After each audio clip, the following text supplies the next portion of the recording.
ఈ మొత్తం వ్యవహారంలో గోపి మనకు తెలిసిన విషయాలు రెండు. ఒకటి ఏంటంటే ఈ స్పెషల్ ఇన్వెస్టిగేషన్ టీమ్ కార్యాలయం తాడేపల్లి దగ్గర ఉంది. ఆ కార్యాలయ ప్రాంగణంలో కొన్ని డాక్యుమెంట్స్ తగలబెట్టారు. కొంచెం భారీగానే ఉన్నాయి డాక్యుమెంట్ల సైజు, చాలా డాక్యుమెంట్లు.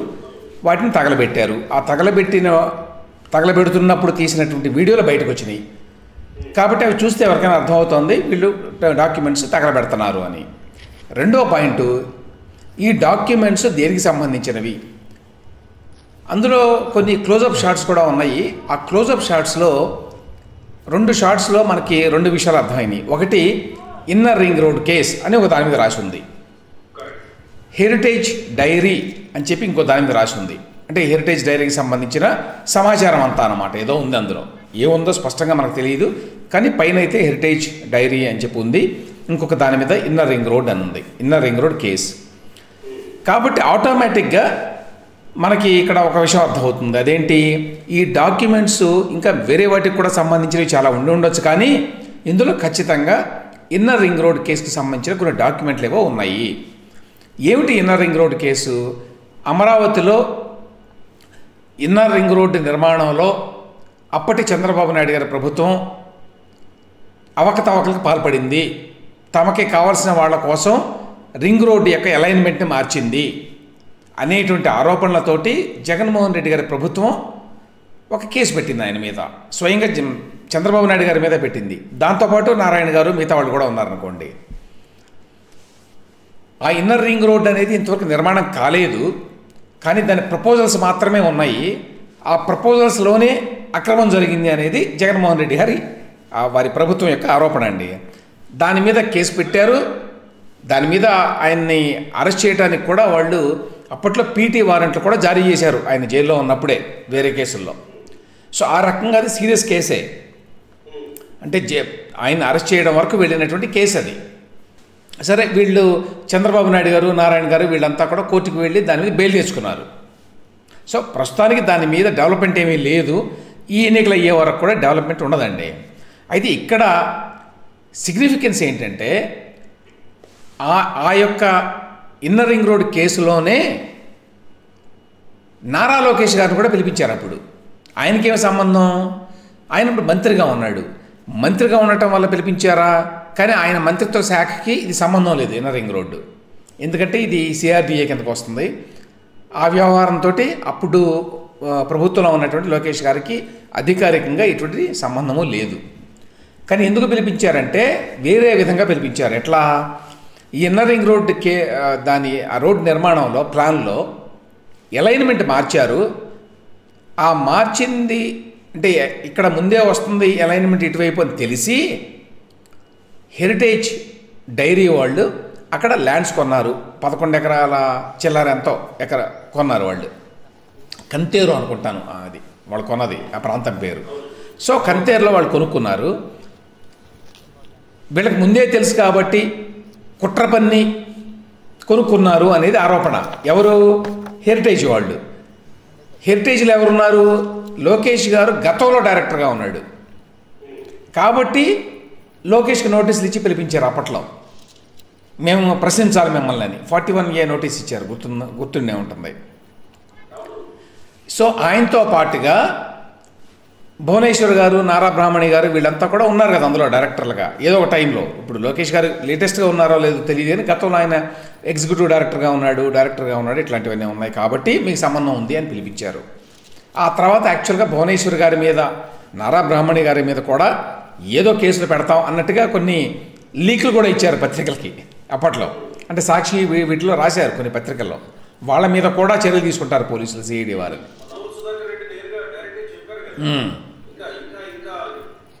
సో హెరిటేజ్ కొన్న లింక్ అదనమాట. ఆ రకంగా హెరిటేజ్కి లింక్ ఉంది ఈ కేసులో.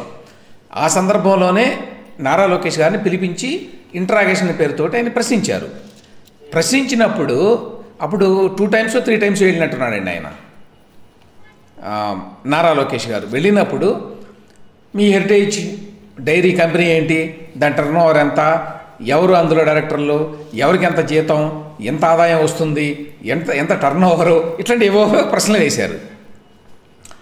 ఆ ప్రశ్నలు వేసినప్పుడు కొన్ని కాగితాలు పట్టుకొని వాళ్ళు సిఐడి వాళ్ళు మాట్లాడినప్పుడు వాళ్ళ చేతుల్లో వీరి యొక్క అంటే భువనేశ్వర్ గారు బహుశా బ్రాహ్మణి గారిది కూడా ఉందేమో తెలియదు, వాళ్ళ యొక్క ఐటీ రిటర్న్స్ కాపీలు ఉన్నాయి వాళ్ళ చేతుల్లో. అంటే మీకు ఎంత ఆదాయం వస్తుంది లేకపోతే ఏదో ఇట్లాంటి ప్రశ్నలు అడిగారు. అప్పుడు లోకేష్ ఆయన ప్రశ్నించాడు, మీకు ఐటీ రిటర్న్స్ మీకు ఎట్లా వచ్చినాయి? పర్సనల్గా ఉండే ఐటీ రిటర్న్స్ అండి, ఐటీ రిటర్న్ ఎవరైతే ఫైల్ చేస్తారో ఆ వ్యక్తి, తర్వాత ఆ డిపార్ట్మెంటు, ఐటీ శాఖ ఉంటుంది కదా కేంద్ర ప్రభుత్వంలో, వీళ్ళిద్దరి మధ్య ఉంటుంది అది మూడో వ్యక్తికి వెళ్ళడానికి వీలు లేదు. అన్లెస్ ఇందులో ఏదో క్రైమ్ ఉందని చెప్పి పోలీసులు దానికోసం ఎగ్జామ్షన్ తీసుకుని దానికోసం అప్లై చేసుకోవాలి. ఇందులో క్రైమ్ జరిగింది, అందువల్ల మాకు ఐటీ రిటర్న్ కావాలి ఫలానా వ్యక్తిదేని. అంతేగాని మీరు బజార్లోకి వెళ్ళి ఎవరి ఐటీ రిటర్న్ పెడితే వాళ్ళ ఐటీ రిటర్న్ తీసుకోలేము మనం. కాబట్టి ఎట్లా వచ్చింది మీకు? ఎందుకంటే ఐటీ రిటర్న్ కోసం వాళ్ళు అప్లై చేస్తుంటే వీళ్ళకి తెలిసేది ముందే. సో మీకు ఐటీ రిటర్న్స్ ఎట్లా వచ్చింది అనగానే అప్పుడు సిఐడి అధికారులు కొంచెం తొట్టుపాటుకు లోనయ్యి ఆ కాగితాలు మళ్ళీ లోపల పెట్టేసుకున్నారని చెప్పి లోకేష్ గారు బయటకు వచ్చి ఆ రోజున చెప్పారు ప్రెస్ కాన్ఫరెన్స్లో. సో ఇది నేపథ్యం ఓవరాల్గా. సో అందుకని ఇన్నర్ రింగ్ రోడ్ కేసు పత్రాలతో పాటు హెరిటేజ్ డైరీ పత్రాలు కూడా ఉన్నాయన్నమాట అక్కడ. అందువల్ల ఈ రెండింటికి లింక్ ఉంది. సో ఇప్పుడు నెక్స్ట్ క్వశ్చన్, ఎందుకు తగలబెట్టారు ఏమిటి? దీని మీద ఇప్పుడు సిట్ హెడ్గా ఉన్నటువంటి రఘురామరెడ్డి గారు, కొల్లి రఘురామరెడ్డి గారు ఆయన స్టేట్మెంట్ ఇచ్చారు. ఆయన సిఐడి ఐజీగా ఉన్నారు, ఆయనకి ప్రమోషన్ వచ్చిందండి ఈ మధ్య. రఘురామరెడ్డి గారు నంద్యాలలో చంద్రబాబు నాయుడు గారిని అరెస్ట్ చేసింది ఆయన ఆధ్వర్యంలోనే జరిగింది. ఆయనకి అప్పచెప్పారు అప్పుడు ఆ బాధ్యత. ఆ తర్వాత ఆయనకి ఒక ప్రమోషన్ వచ్చింది ఐజీగా. దాంతోపాటు చాలా అదనపు శాఖలని చాలా ఇచ్చారు ఆయనకి, విజిలెన్స్ ఇవన్నీ కూడా ఆయన కిందనే ఉన్నాయి ప్రస్తుతం. సో రఘురామరెడ్డి గారు చాలా పవర్ఫుల్ ప్రస్తుతం గవర్నమెంట్లో. ఆయన స్టేట్మెంట్ ఇచ్చాడు. ఈ స్టేట్మెంట్లో ఏమన్నాడు, ఇదిగో ఈ మీడియా సంస్థల్లో ఈ విధంగా రకరకాల విషయాలు వస్తున్నాయి, ఈ డాక్యుమెంట్లు తగలబెట్టారు అనేది అని చెప్తూ ఏమంటాడు, ఇన్నర్ రింగ్ రోడ్ స్కామ్లో హెరిటేజ్ డాక్యుమెంట్లు తగలబెట్టారంటూ ఎల్లో మీడియా తప్పుడు ప్రచారం చేస్తుందని మండిపడింది అని. బహుశా ఇది సిఐడి వాళ్ళు వాడి ఉండరులేండి ఆ పదం, ఎల్లో మీడియా అనే పదం. ఇది వార్త రాసిన వాళ్ళు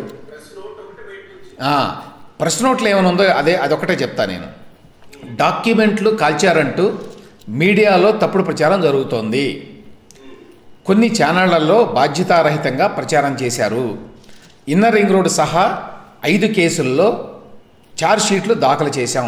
చంద్రబాబు నాయుడు గారి మీద 5 కేసులు ఉన్నాయి కదండి. సో 5 కేసుల్లో ఛార్జ్షీట్లు చేశామని చెప్తున్నాడు.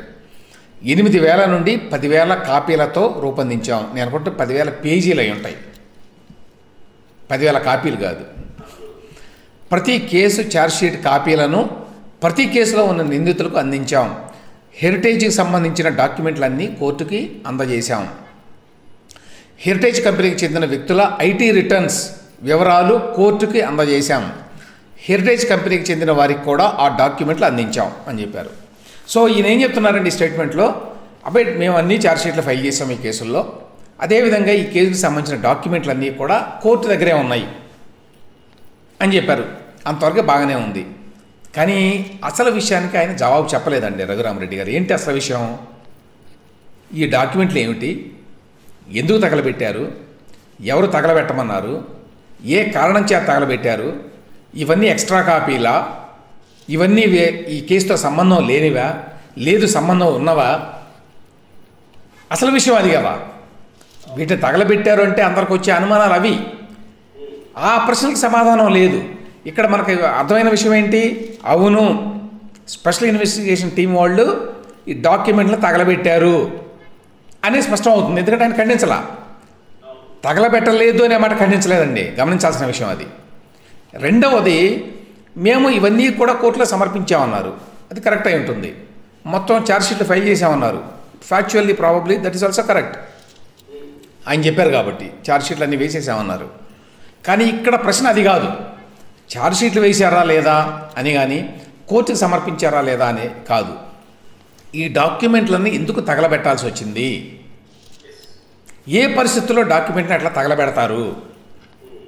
నౌ ఇక్కడ ఇంకొక క్వశ్చన్ ఏంటంటే, ఆరోపించేవాళ్ళు టీడీపీ వాళ్ళు ఇవాళ చాలామంది మాట్లాడినట్టున్నారు ప్రెస్ కాన్ఫరెన్స్లో పెట్టి. సో వాళ్ళ ఆరోపణ ఏంటి, ఇందులో ఈ కేసుల్లో చంద్రబాబు నాయుడు గారిని అదేవిధంగా తెలుగుదేశం పార్టీలో ఉన్న ఇతర నాయకుల్ని ఇరికించడం కోసం అని చెప్పి ఈ సిఐడి వారు, ఈ సిట్ వారు అనేక డాక్యుమెంట్లని ఒకటి అక్రమంగా వాటిని పొందారు, రెండవది చాలా కేసులు బనాయించడానికి ఆ డాక్యుమెంట్లు తయారు చేశారు. ఈ విధంగా చేసిన డాక్యుమెంట్లు అంటే అక్రమంగా ప్రొక్యూర్ చేసిన డాక్యుమెంట్లు కావచ్చు, లేదా తమకు కేసుకు అనుకూలంగా కొన్ని డాక్యుమెంట్లు తయారు చేశారనే ఆరోపణ కూడా చేస్తూ ఇవన్నీ కూడా ఉన్నాయి. కాబట్టి రేపు ఎప్పుడైనా ప్రభుత్వం మారితే ఏదైనా సమస్య రావచ్చు అనే ఉద్దేశంతో వీళ్ళు ముందు జాగ్రత్తగా తగలబెట్టారు. అదండి అసలు మెయిన్ పాయింట్.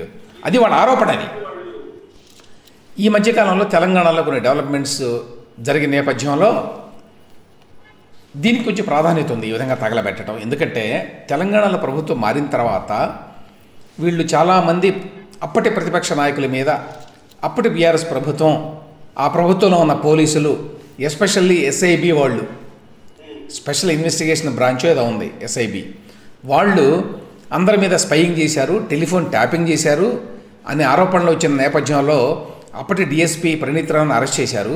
అరెస్ట్ చేయడానికి ముందు ఈ ప్రణీత్ రావు దగ్గరలో ఉన్నటువంటి అడవిలోకి వెళ్ళి ఇట్లా స్పైయింగ్ చేసినటువంటి, రికార్డు చేసినటువంటి, ట్యాపింగ్ చేసి రికార్డు చేసినటువంటి సంభాషణలన్నింటినీ కూడా, ఆ హార్డ్ డిస్క్లన్నింటినీ కూడా తగలబెట్టాడు అనేది వార్త. ఆ తర్వాత జరిగిన పరిణామాలు అందరికీ తెలుసు. ఆ కేసులో ఇంకా చాలామందిని అరెస్ట్ చేశారు. ఎవరో రాధాకృష్ణరావు గారని, ప్రభాకర్ రావు గారని. ప్రభాకర్ రావు గారు అయితే బహుశా ఐజీ ర్యాంక్లో ఉన్నట్టున్నాడు. మొత్తానికి పైనుంచి కింద వరకు చాలామంది అరెస్ట్ చేశారు. ఇప్పుడు అదొక సెన్సేషనల్ కేసుగా సాగుతోంది తెలంగాణలో. ఈ నేపథ్యంలో రేపు ప్రభుత్వం మారితే ఏపీలో కూడా ఇటువంటి పరిస్థితి ఎదురు కావచ్చు అనే భయంతో సిఐడి వారు కానీ లేకపోతే సిట్ వారు కానీ ఈ విధంగా చేసి ఉంటారు అనే అనుమానాలు ఎవరికైనా వస్తాయి. తెలుగుదేశం పార్టీ వాళ్ళు కూడా అదే రకమైన ఆరోపణలు చేస్తున్నారు. అయితే ఇప్పుడు సిఐడి అధికారి ఐజీగా ఉన్నటువంటి రఘురామరెడ్డి గారు స్టేట్మెంట్ ఇచ్చారు, బాగానే ఉంది. ఆ స్టేట్మెంట్లో ఆయన తగలబెట్టిన మాటని ఖండించలేదు, కాబట్టి తగలబెట్టిన మాట వాస్తవం. రెండవది, ఆయన ఎందుకు తగలబెట్టారు, ఎందుకు తగలబెట్టవలసి వచ్చింది, ఏ డాక్యుమెంట్లు తగలబెట్టారు, ఏ సందర్భాల్లో తగలబెడతారు, ఇందులో దురుద్దేశం ఉన్నదా లేదా, ఇది సహజమైన ప్రక్రియ ఈ విధంగా తగలబెట్టడం డాక్యుమెంట్లు, ఈ విషయాలకు సమాధానం చెప్పలేదు. కాబట్టి ఇప్పుడు మామూలు తెలుగుదేశం పార్టీ వాళ్ళ ఆరోపణల దృష్ట్యా కానివ్వండి, లేదా బయట నుంచి మనలాంటి వాళ్ళు ఎవరైనా ఈ మొత్తం పరిణామాలను అబ్జర్వ్ చేస్తున్న వాళ్ళకి కానివ్వండి, వచ్చినటువంటి ప్రశ్నలకి పూర్తి సమాధానము, సమాచారము పోలీసు వారు ఇవ్వాల ఈ స్టేట్మెంట్ ద్వారా. కాబట్టి ఆ ప్రశ్నలు ఇంకా మిగిలే ఉన్నాయి.